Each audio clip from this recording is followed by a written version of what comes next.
Hola a todos, en este video les voy a explicar un poco acerca del sensor de proximidad infrarrojo publicado en lunite.net. Remontándonos a la teoría del curso práctico de electrónica industrial y automatización CEKIT, podemos leer acerca de los distintos tipos de sensores fotoeléctricos. En esta parte explica de los sensores de barrera, transmisivo o de exploración. El emisor y el receptor se posicionan opuestos entre sí, pero alineados de modo que la luz del primero incide directamente sobre el segundo. La detección se realiza por sombra o bloqueo, es decir, cuando el objeto interrumpe las de luz. Este método adecuado para objetos no transparentes, incluso reflectantes, es el que provee el más alto nivel de energía óptica. Ahí podemos ver un diagrama del funcionamiento o el principio de funcionamiento del sensor fotoeléctrico de barrera o transmisivo. Tenemos el emisor que emite un haz de luz y el receptor que activa, en este caso, del circuito que vamos a ver cuando se produce la interrupción del haz.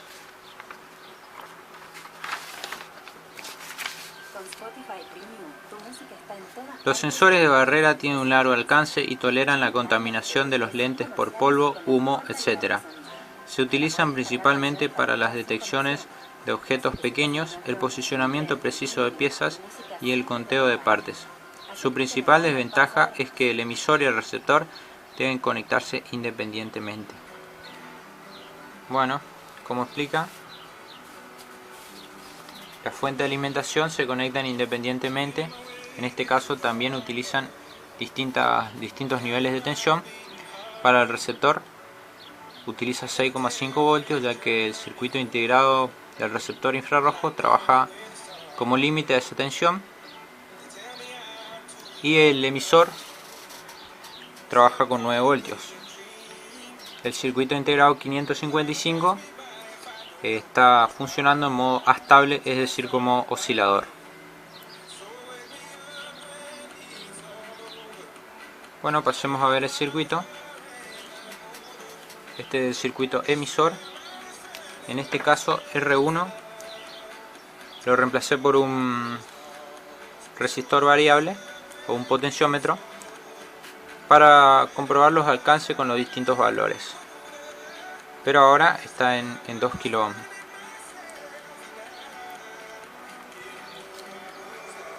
Podemos ver que el LED infrarrojo está emitiendo el haz, por eso se ve ese color.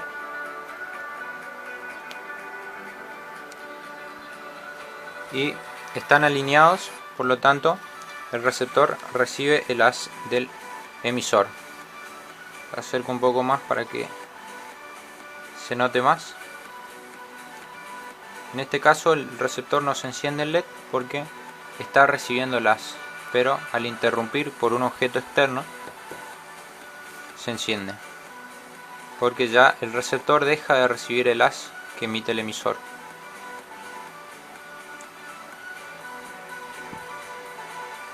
Este es el sensor de fotoeléctrico, el tipo de barrera o transmisivo, como explicaba la teoría. Hay que tener en cuenta a la hora de armar el circuito la polarización del transistor, en este caso utilizando el 2N3904, que es de tipo NPN, y es la configuración que vemos en la imagen: el emisor, la base y el colector. Siempre en los transistores BJT, que son estos de 3 terminales que tienen un emisor, una base y un colector. El emisor es la que tiene la flecha, en este caso hacia la base, porque es PNP, pero el que nosotros utilizamos es NPN, que está acá. También hay que polarizar, en este caso el capacitor electrolítico, colocando el positivo hacia la base y el negativo hacia tierra, que es este transistor que está acá. El negativo generalmente tiene una marca al costado de color blanco.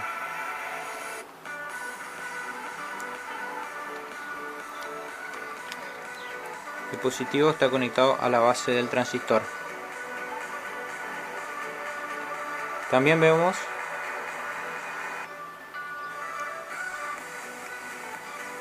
que el emisor, en este caso es el primer pin que vemos acá, está conectado con la resistencia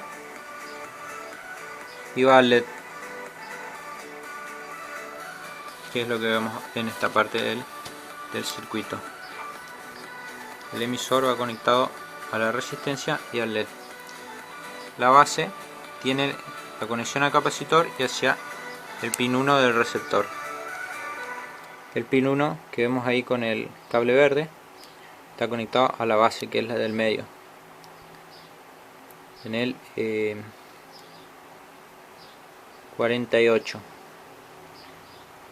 y en el 49, que es el colector, está conectado a VCC, que es la primera columna. Acá toda esta columna primera, más cerca del rojo, es positivo, y la de la derecha, más cerca del azul, es tierra. Entonces el colector está conectado al positivo, como vemos acá. Bueno, una vez que armamos el circuito receptor, podemos probarlo. Como se trata de un receptor infrarrojo y los controles remotos trabajan con el infrarrojo, podemos probar con un control remoto.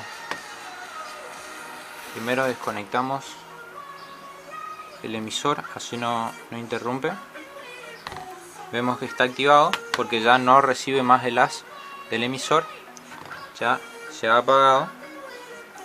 Entonces probamos con el control remoto.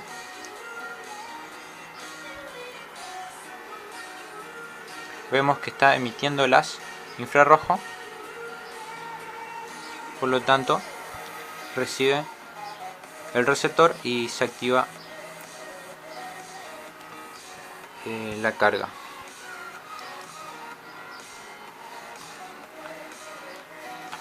Bueno, una vez que probemos que funciona nuestro receptor, podemos empezar haciendo el emisor. Así nos aseguramos que estamos correctamente realizando los circuitos. Bueno, continuamos con el otro tipo de sensor fotoeléctrico, otro tipo de configuración, utilizando el mismo emisor.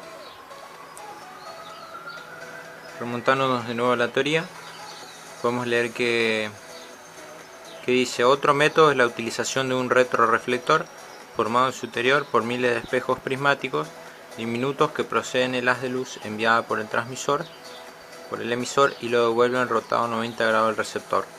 También se puede controlar la reflexión posicionando el sensor con un cierto ángulo respecto a la superficie del objeto.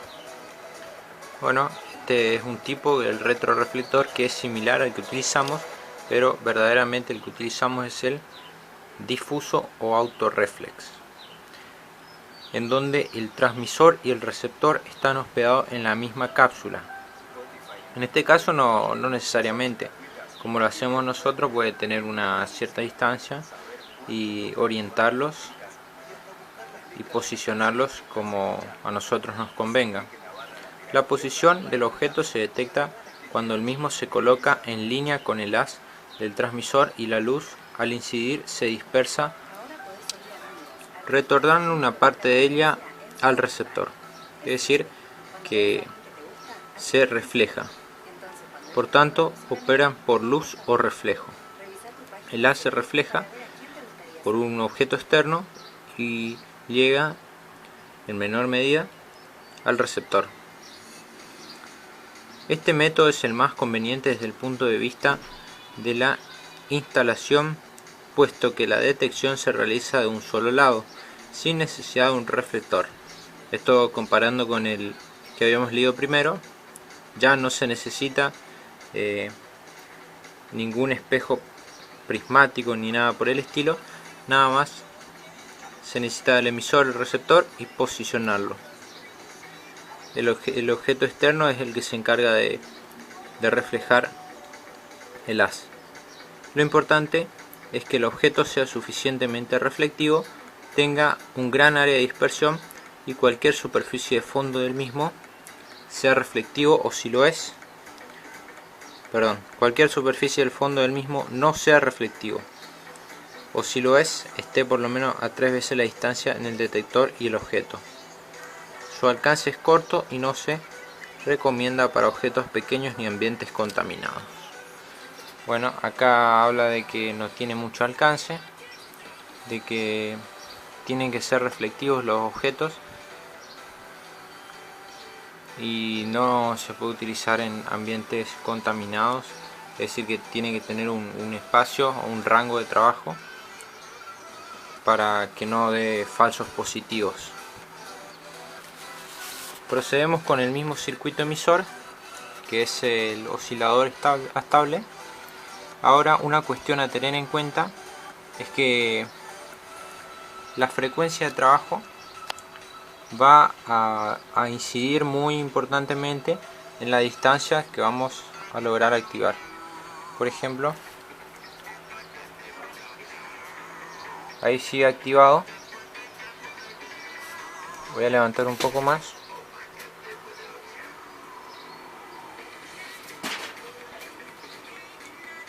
Sigue activado.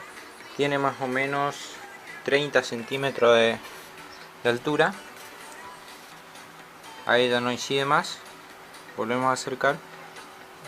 Es por el potenciómetro que utilizamos, podemos detectar a qué frecuencia trabaja mejor. Recordemos que este potenciómetro reemplaza a esta resistencia de 1 ohm, perdón. Esta R2 se mantiene, que es la que está acá. Es esta, ¿sí? La de 15K.